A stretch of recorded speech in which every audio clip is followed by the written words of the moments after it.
Good evening, Ohio State fans. Welcome back for another edition of Buckeyes Live post-game analysis. I'm your boy Buckeye Bob, and welcome everybody in as you join the stream. We're going to go back and recap tonight's game, this afternoon's game between Ohio State and Rutgers. Just ended, and to start out, let's think about this for a second before I continue. I know a lot of people come in and view this wherever you may be around the country, whether you're college football fans, whether you just like to watch or whatever. But if you can, just send a prayer to the people down in Florida, what they're going through down there on that west side. If you've seen some of the pictures and some of the videos, it's been unbelievable. What has happened down there. So just keep those people in your thoughts and prayers. Maybe some of you here have family down there, and I just hope for the best for all of you, okay? So just keep everybody in your prayers. All right. Again, here we are, Buckeye Live here. And as always, guys, remember, this is in conjunction with Mark Rogers TV. Join the Discord to talk college football all the time. Sign up at patreon.com. You can search Mark Rogers TV. Donations are always welcome. And if you want to throw something my way too for doing what I do, that would be nice as well. All right. So Ohio State comes into the game 39-point favorites. Those guys in Vegas, they know something, don't they?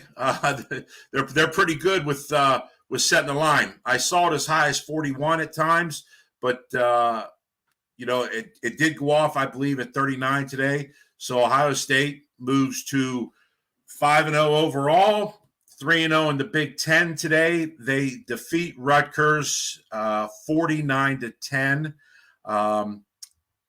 Some craziness in the beginning of this game, and obviously some shenanigans late in the game.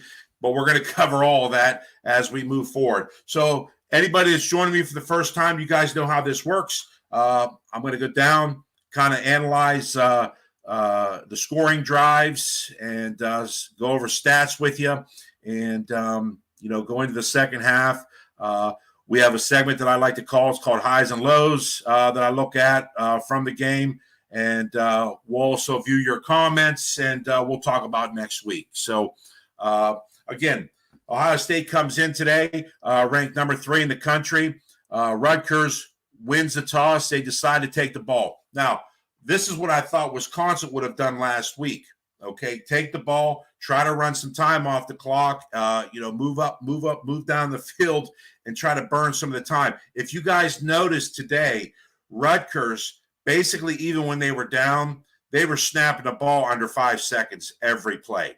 They weren't even getting out of the huddle till there was about 11 or 12 seconds on the play clock. So Greg Schiano knew he was going to have to come in, try to shorten the game, and you're going to see other teams do this too, guys. Just be aware of that. You are going to see other teams that are going to try to just run that play clock all the way down and take as much time off the clock as they can and just shorten the game the best they can. So Rutgers wins the toss. They get the kickoff. And what do I always talk about? Getting teams to go 3 and out. That's exactly what Ohio State did. They were able to get Rutgers to go 3 and out. And for the first time, we saw a little bit of a kink in Emeka Egbuka's armor. And again, today, a little windy, swirly wind down there in the shoe. That's why the passing game was a little bit off at times. And so same with the punt game. Okay, so it's the first punt. You saw how far Egbuka had to run to his left to try to get it. What happens? He muffs the punt, and there just happens to be a Rutgers player there, Johnny on the spot, that recovers it. So what happens? We got to try to bow up now. I always talk about when you got a quick change of possession right there, can you get a 3 and out or at least hold the team to a field goal? So Ohio State did a great job on the first 2 plays. They had him in 3rd and long, and what happens? They end up throwing a back shoulder fade, and once again, Denzel Burke in position, and the kid just goes right up over top of him. And we're going to talk more about Burke later on, too. So the other thing, too, guys, you have to remember, Rutgers came in, you knew that Schiano was going to basically open up the playbook.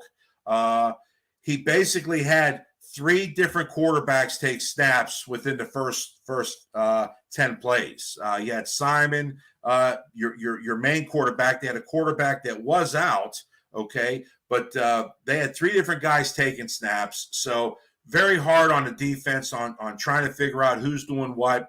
So everybody had to really be focused. Now, again, Greg Schiano or Ryan Day knew whatever, there was going to be a lot of things that you could expect. If you guys remember back when Greg Schiano first came to Rutgers, back into the shoe, the multiple plays of trick plays that they ran, the game was out of reach. I mean, they threw a back, on the kickoff all the way across the football field. They threw a lateral. They threw a lineman screen to get a touchdown. Okay, so again, you knew coming in, and Schiano knew coming in, player for player, he knew this was a David and Goliath situation. So basically just trying to keep it somewhat close and really just trying to get out of there with a moral victory, to be honest with you, and limit any injuries. So Ohio State goes down 7-0. A little bit of a shock. First time they were down since the Notre Dame game. So again, not what we were expecting, but how does Ohio State respond? That's what you want to see. Okay, we're down 7-0. Let's get ready to go here. So I was calling it right from the get-go before they even kicked off. I was already saying, watch a surprise onside kick. And again, you could tell that Ryan Day had the guys prepared. They tried that little pooch kick over to the sideline, and Jaden Bauer was right there, able to run it down, make a nice catch, and it set Ohio State up with great field position to start right there.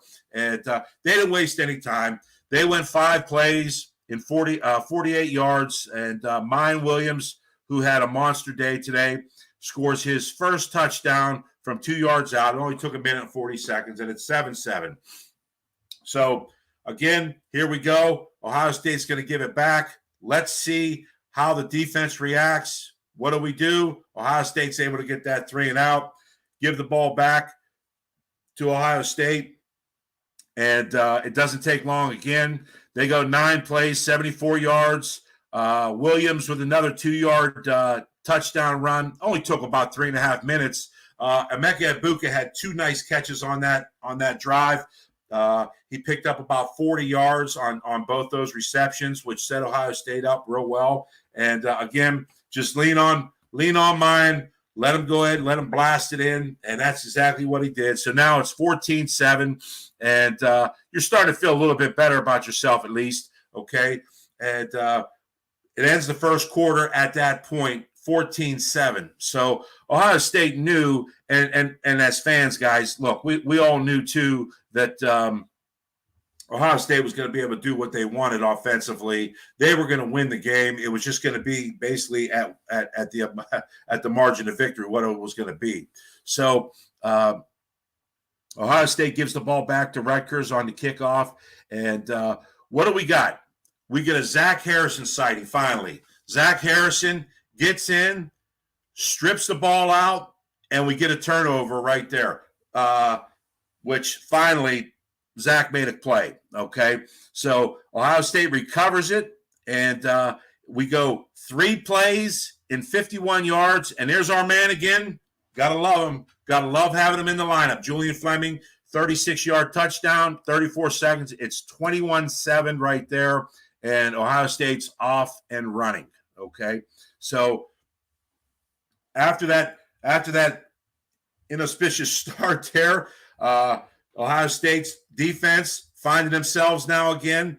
We get our first turnover of the game. So back to Rutgers, and Rutgers finally they actually picked up 2 first downs on that next drive. But again, they've got to punt it back to Ohio State. So they punt it back to Ohio State, and Ohio State for the first time after one down or after one first down. Our boy Jesse Mirko, you got to love him. You got to love him.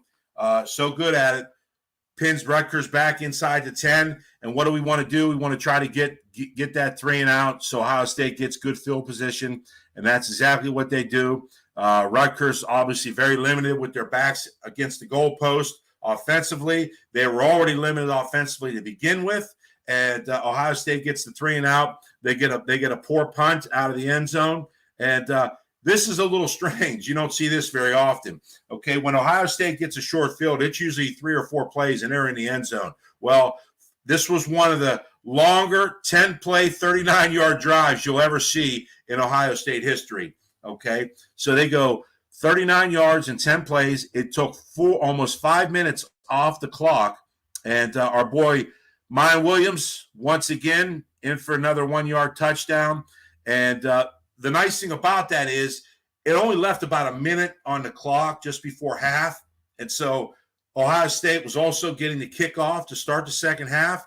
And that's what you love to do right there is stick one in, get points just before the half because you're going to receive the kick to begin the second half. And you want to be able to go down and put points on the board. Basically, you can double dip right there. So 28-7 at the half. About as well as you can play for the most part offensively. Stroud, somewhat efficient, okay, 10 of 16 for 127 yards and a touchdown. Maya Williams, who was already on his way to a 100-yard game, he had 91 yards and 3 touchdowns in the first half. And Julian Fleming had 4 receptions for 51 yards. And Emeka had those 2 receptions for 47 yards. So total yards at the half, it was 231 for Ohio State, only 90 for Rutgers. Another nice stat that we like to talk about is those third downs. Can Ohio State's defense get off the field on third down? And they certainly did here in that first half. Rutgers was only 1 of 6 on third down. So you go into the half, 28-7, and you're getting the ball to start the second half. So exactly what you want. You want to be able to go in up 3 scores like you were. The game was already being shortened, okay? So we'll take 28-7 at this point. So Ohio State gets the kickoff to start the second half, and we finally see C.J. Stroud. He's actually human, all right? First play from scrimmage, Rutgers kicks the ball out of bounds, so Ohio State takes over in great field position, and they're on the 35-yard line, actually the 40-yard line, because I believe there was an offside penalty that was called on Rutgers at that time. So it put the ball in Rutgers or Ohio State's hand in great field position. And for the first time, Stroud had a misread, okay? He tried to get a little greedy. He tried to get to Egbuka down the center of the field, and he really threw into double, almost triple coverage. And what happens? He throws an INT. So it's just a bad read by him. He got a little selfish, a little bit of greedy, and that's what happens sometimes. Okay, you just want to see what you want to see, and you're going to take a shot at it, and it caught him. We just got to hope down the road, and he'll see that in films. And again, I think if this game was really in doubt, he doesn't make that throw. So it's just one of those things where he just got greedy. Try to get it down the center of the field. It gets picked off. Rutgers returns it. And so they got a nice return. Ohio State does do a nice job after a couple first downs by Rutgers, actually. Rutgers goes 8 plays, 42 yards. They took about 4.5 minutes off the clock, and they kicked a 35-yard field goal. So Rutgers' point total of 10 came off of both Ohio State turnovers in the game. So 10 points, okay, you can live with that. It's going to happen. So how do you respond? Ohio State does what they do. They get the kickoff. They take over on the 30-yard line, and our boy Mayan, boom, up the middle for 70 yards, 1 play, 70-yard touchdown run by our boy Mayan Williams. And that becomes his 4th touchdown of the day. So now there was that talk about him possibly, can he get 5 and tie the Ohio State record, both by Pete Johnson and Keith Byers. Keith Byers, the real reason I became an Ohio State fan when I was a little kid. He was one of the first guys I ever saw playing for Ohio State, and I fell in love with Keith Byers. So, so he has the record with Pete Johnson. So Mayan Williams was chasing that. And again, ball goes back to Rutgers. And what happens? Ohio State gets a stop on fourth down. Tremendous work there. And what do we do after that? Get the ball right there on our side of the 50. We take over on the 45-yard line. 8 plays, aided by some penalties by Rutgers. Rutgers just boy, oh boy, they just really, really shot themselves in the foot with penalties today. I'm going to talk about that in a little bit later on here. So gave Ohio State numerous opportunities, and you just can't give Ohio State those types of opportunities. So he hits Marvin Harrison for a 4-yard touchdown, and it's 42-10. And again, Ohio State's off and running. So again, it's academic at this point. You're just hoping that Ohio State doesn't suffer any type of injuries right now. The game, for the most part, is over now, and you're just trying to get out of there. So Ohio State goes ahead and kicks off to Rutgers. And again, Zach Harrison, finally Zach, does a great job deflecting a pass. And Steel Chambers, who I will definitely mention later on here, gets his first interception and returns it, sets Ohio State right up again. And what's Ohio State do? When you give them a short field like that, it's pretty much lights out. 2 plays, 20 yards, aided by some other penalties. And our boy, Mayan Williams, ties the school record for touchdowns with his 5th touchdown of the game. Tremendous job by him. Tremendous job by the offensive line, as usual. And basically at that point, it was going to be turnover, or the subs were going to come in at that point, and you're just trying to get out of there. Defense stood up one more time.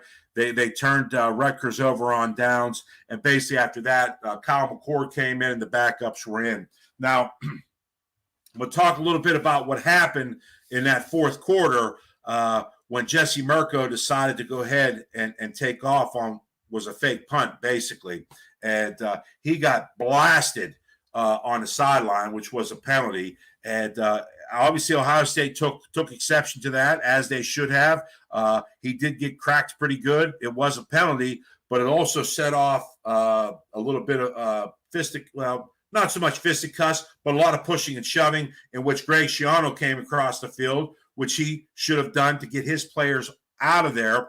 And there were words exchanged between Ryan Day and Greg Schiano. And if you read lips like I did, there were some unpleasantries that were said right there. Now, here's what you got to understand. Ryan Day did not call a fake punt there, okay? As the announcers had stated, okay, and Jesse Mirko, he's just doing what he was taught.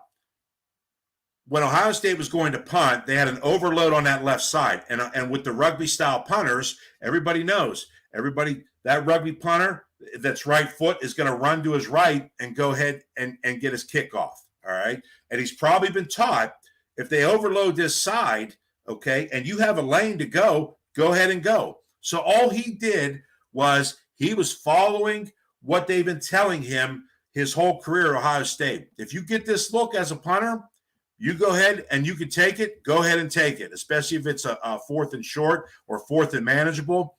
And that's exactly what he did. So I think what Greg Schiano is looking at is that you called a fake punt here, what's going on? And that's just the heat of the moment. That's what coaching is. I've been there. You get fired up, and he knows his team's trying to fight to just be respectable, and that's almost like rubbing his nose in the dirt, okay? And let me tell you this, guys, about Greg Schiano. I've actually met Greg Schiano personally. I've met a lot of athletes and prominent sports people in my life, and Greg Schiano is right near the top as one of the classiest individuals I've ever met. So I don't want you guys to think that Greg Schiano is a bad guy. He's not. He's very, very personable. He is a class act. So, but as you can see, class act goes out the window, though, when he thinks that his team or he himself is being taken advantage of. So, and I think you saw that when they shook hands at midfield. I think Ryan Day just had to explain to him what was going on there with that. So, and they're both professional and they understand it. I'm sure they'll understand it, and they'll just go ahead and go their separate ways. So, but the game basically winds down and finishes out the final 49-10. So on the game. And let's take a look at some of the final stats, what Ohio State did. C.J. Stroud, not a C.J. Stroud day by any means. He's only 13-22. Again, I told you, a little bit breezy in the shoe today. The wind was swirling, and he just didn't seem like he had everything lined up like he has in the past, okay? But he finished with 2 touchdowns. He threw his second pick of the year. So that gives him 18 touchdowns on the year and only 2 interceptions. Guys, it's going to happen. There's going to be a pick here and there. You live with it, okay? You just live with it. And our boy Mayan Williams, he goes for 21 carries, 189 yards. Granted, he ripped off 70 on one play and a school record tying 5 touchdowns. So, again, what a day for Mayan Williams.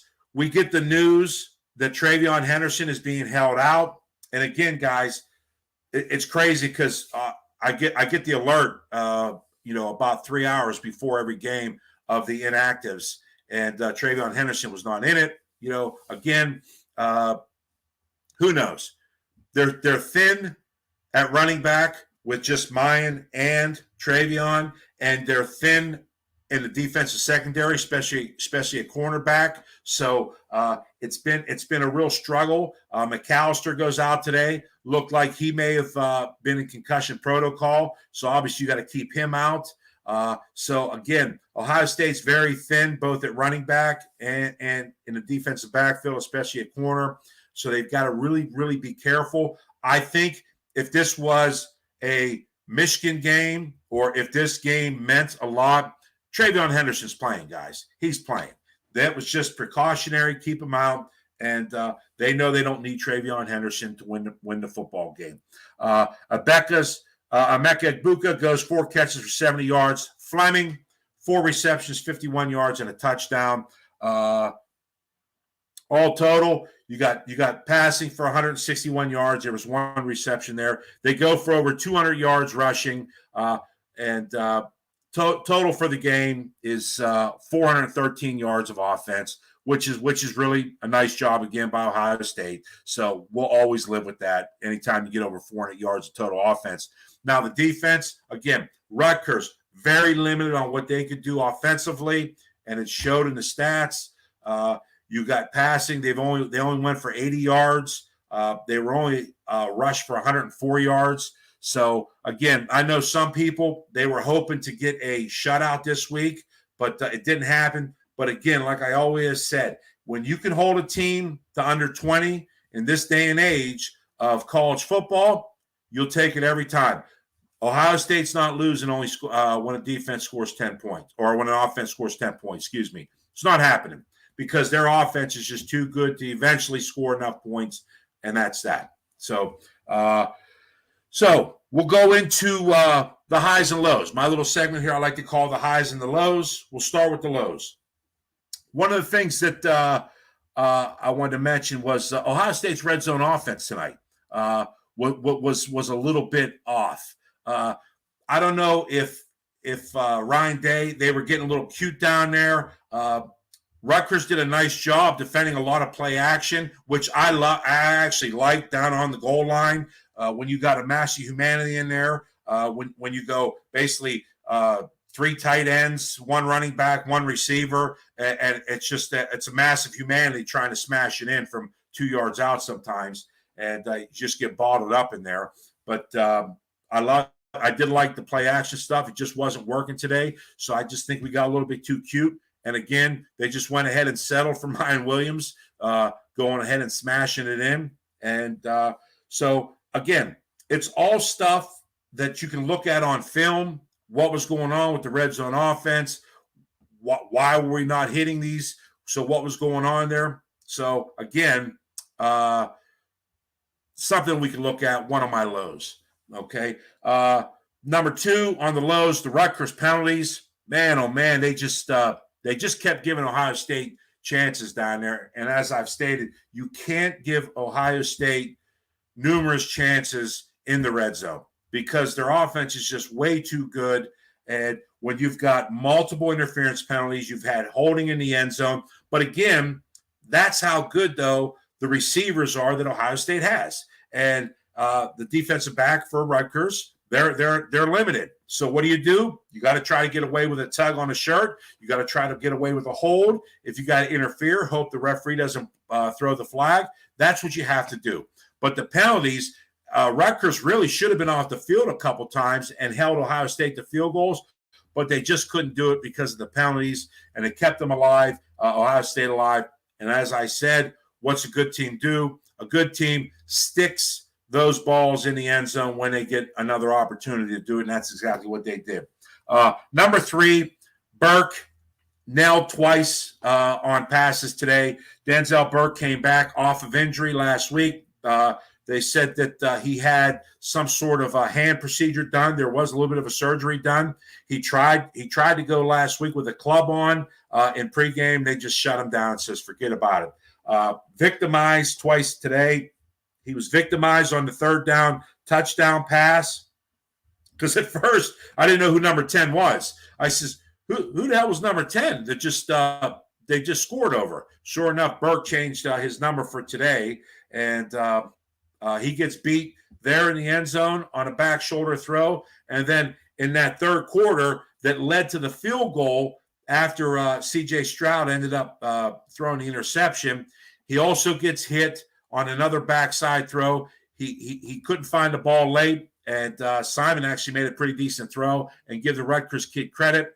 Went up, made the catch, and first down. But 2 times Burke gets it. And again, man, we got to have him get out of this little slump that he's in, this little sophomore slump. He was so damn good as a freshman last year. So we just got to hope that he just keeps working on his craft and practice, and he just keeps, just keeps getting better and understands that things will get better. Number 4 on the low, I kind of already touched on it, the late game shenanigans there that took place with Schiano and Ryan Day. Again, it was nothing personal. Ryan Day not trying to rub Greg Schiano his nose in the dirt with that. I think it's just something, and I'm sure we'll see it down this week here, that Jesse Mirko's just been taught all week or all year, and while he's been there, that when you get that look, go ahead and take off, and that's exactly what he did. So it was just basically doing what he's been taught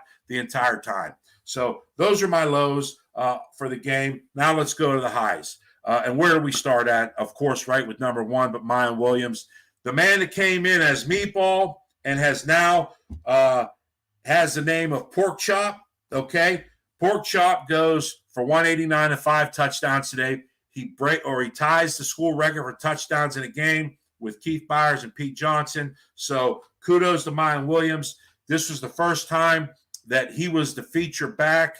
He got the lion's share. Dallin Hayden came in late, but Mayan Williams, he was the man until they says your day is done. And he obviously produced, having a career high today with 189 yards. And again, put it on the offensive line. The other thing too, guys, I want you to start watching when you watch Ohio State games. When Ohio State breaks a play, as if it's either a long run or a nice pass play, take note of the blocking downfield by Ohio State's receivers. They have been taught so well to block downfield and tie up guys, and that's how big plays happen. It's not because this guy's just a better athlete and he just makes plays. It's a total team effort. Our receivers block as good as anybody downfield when Ohio State's playing offense. It's absolutely fantastic, and that's why you got a guy like Mayan Williams that can have a day like today, when not only the offensive line is working, but those receivers downfield, when he hits those stretch plays and gets to the outside, just start taking note of how well guys are blocking downfield for him. Number 2, Steel Chambers. By far his best game as a starting linebacker at Ohio State. Everyone's been talking about Eichenberg, Tommy Eichenberg, he's the guy. Well, guess what? Still Chambers was a man today. He had double-digit tackles. He had tackles for loss. I think he had 3 or 4 tackles for loss, and he had the INT. He did a great job running sideline to sideline to catch guys on stretch plays, on zone reads where Rutgers looked like they were going to get to the outside. Still Chambers wasn't having it. Did an outstanding job running down ball carriers all day. Outstanding. By far, Still Chambers' best game as an Ohio State linebacker. Excuse me. Number 3 as a high, Zach Harrison. Finally, Zach Harrison making a little bit of noise. He caused the turnover on the fumble by getting his hand in there, and he caused the interception by batting it and getting the tip pass that Still Chambers was able to intercept. So he had multiple pressures, too, on the quarterback. I did watch him a few times. He had some pressures on the quarterback. So Zach Harrison finally shown a little bit why he was a 5-star today. Granted, it's against Rutgers, guys. I'm not going to go out and do cartwheels for him, but I will say this. He did at least play, and his name was mentioned today, and I wanted to also bring that up as a high for me on today with Zach Harrison. The 4th high today is Rutgers on 3rd down, only 1 of 10, and they were 0-2 on 4th down. You guys that have seen me with these breakdowns and analysis before, I always talk about third down defense. You can throw 4th down in there. So Rutgers only picked up 1 first down on 3rd down. So absolutely outstanding. And then obviously Ohio State gets 2 4th down stops as well. So fantastic job right there. Again, let's move on. You go, you learn from this. It was a game that you knew you were going to win. You hope that you get out of there unscathed. There were some nicks, as I mentioned. McAllister got nicked up. Could maybe have a head issue there, concussion possibly. Tyleik Williams, the big D lineman that is in his sophomore campaign, he went out with looks like a lower leg injury. Didn't look serious by any means, so you can live with that. It looks like they just held him out for precautionary reasons. So I didn't see anybody else. Travion Henderson obviously didn't even play. Smith and Jigba, still keeping him out. Listen, as far as I'm concerned right now, you've got Michigan State, you've got the bye week, and then you've got Iowa. You've got 2 more weeks here that you don't really need them. You shouldn't need them next week, okay? So then you get into the bye week, which gives him 2 more weeks to really, really recover and hopefully get better and healed up. Again, we don't want him injuring that hamstring any more than it might be, because you need him down the stretch, okay? We're going to need him on a stretch run. So we just hope that he just keeps doing what he needs to do, and I know that that's what athletes do. But also as an athlete, you want to be in there with your teammates, and it's killing him because he's watching his last college year go by, and he's not being able to participate, and it's tough. It's really mentally tough on you. So I'm going to go up here. I'll take a look at some of your comments, see what people have to say here. Brad, I did not just see what happened to Sevyn Banks, so you'd have to let me know what happened with Sevyn Banks. And yes, East Central Florida. Brad, listen, man, prayers out to you. I've got friends down there too. They live over in Orlando, though. They didn't lose power. They got a lot of rain and wind, but they were part of one of the sections in Orlando that didn't lose anything. I was actually supposed to be in Orlando for a work conference, but I had canceled it, and I just says I'm not going to take any chances with that. So, my man, thank you for watching, and I hope that everything is well down there. And again, it's unfortunately the price you pay when you live in paradise, and it just stinks when you see the decimation of that western side of Florida right now. So God bless you, and hope you keep your head up.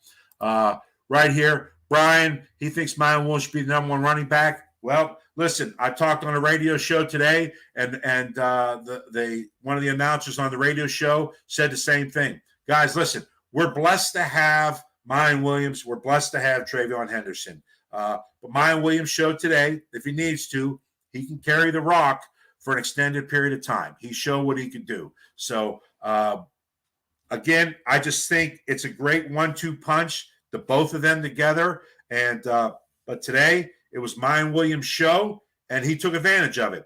He stepped up. He took advantage of it. Yes, Jeremiah. Mayan Williams, Ohio State steamroller. Yes, sir. 5 touchdowns. I told you, he's the bull in a china shop, right? He is a bull in a china shop. So you're just glad he's on our team. Right here, Jeremiah also asked, why was Travion Henderson a pre-kick scratch? Again, if you heard Ryan Day at the half, he said he might have did something in pregame, and they just kept him out for precautionary reasons. And I get it. Again, they know they don't need him to win the game today. So I really think if they were playing Penn State today, Travion Henderson's playing. So, David, CJ looked a little off. Possibly. I could go along with you there on that he may have looked a little bit off. I mentioned it earlier. I think with the swirling winds a little bit in the shoe today, the passing game just wasn't as crisp as we've seen it. But then again, we've turned the calendar to October. So you're going to get days where you have weather like this.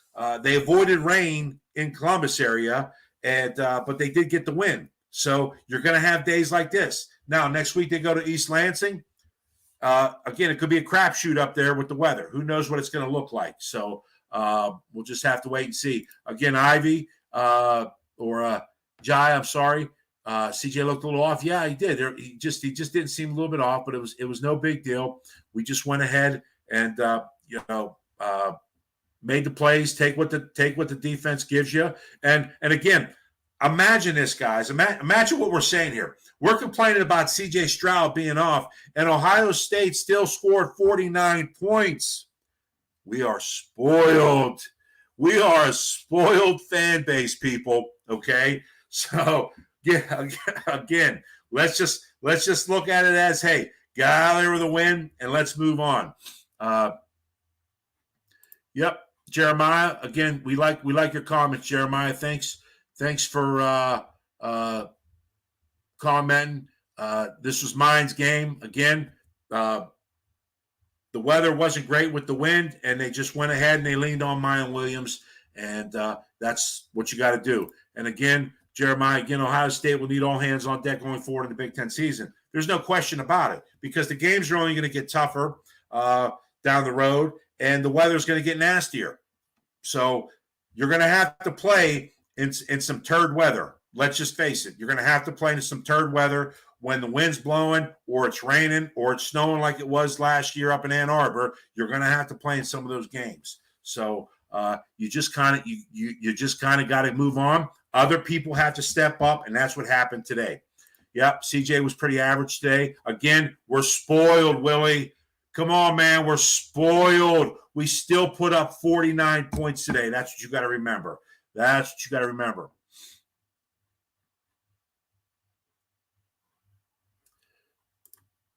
Yeah, Roger Dodger, who won? Well, you should know who won, my man. 49-10 Ohio State. 49-10 Ohio State. And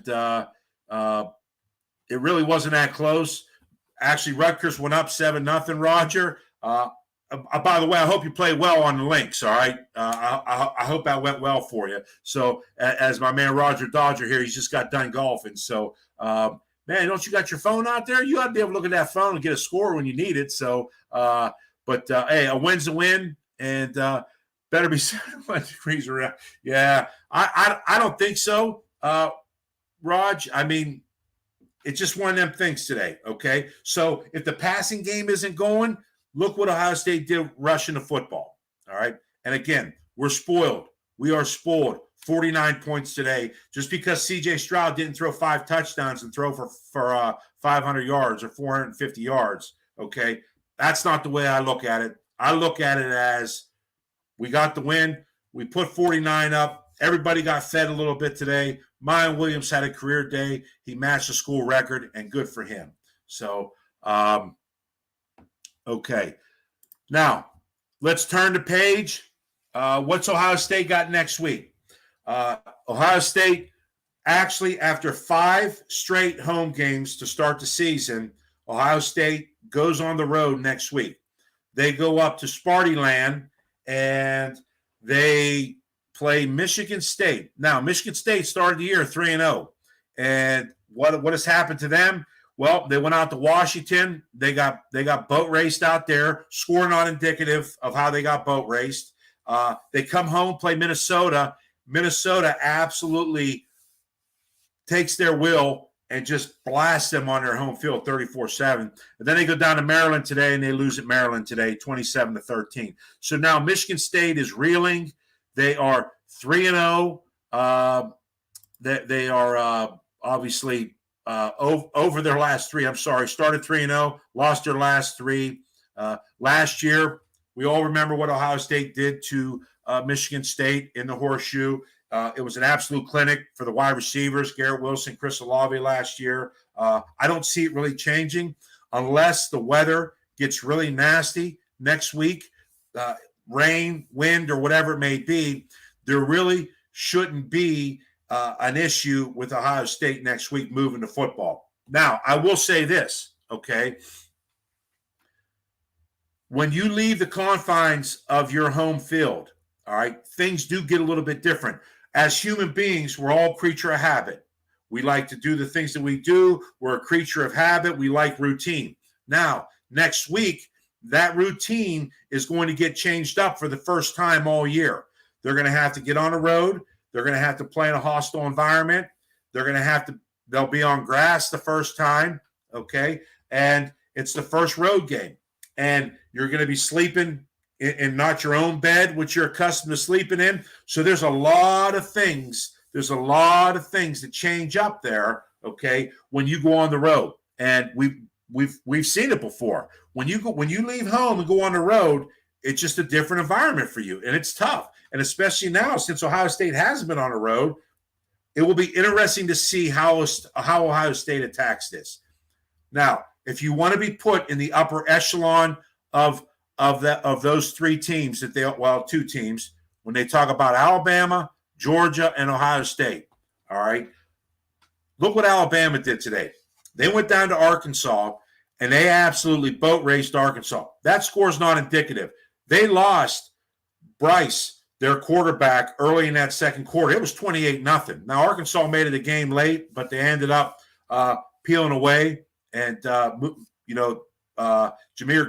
Gibbs ended up going off for Alabama. But that's what elite teams do. They'll go into a hostile environment, and they'll just boat race you out of there. They'll take your heart from you, and that's it. You're done. And that's what we want to see out of Ohio State next week.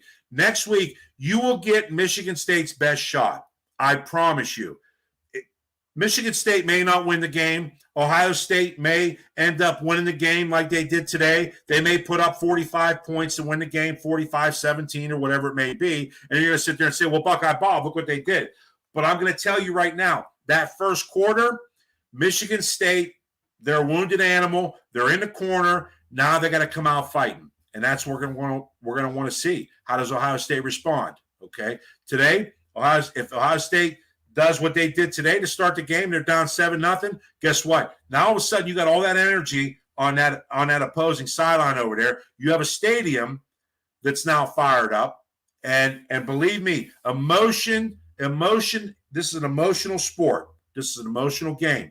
You can't believe what happens when that emotion gets into this game, how well a team that has no business being on the field with you can stay with you. So Uncle Mo, always, you have to watch out for that when you go on the road. Raj, you got a couple other things here.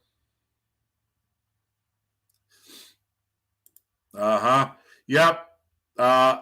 Hopefully Day goes to the NFL before USC. I don't think so, my man. I know that's what a lot of people want.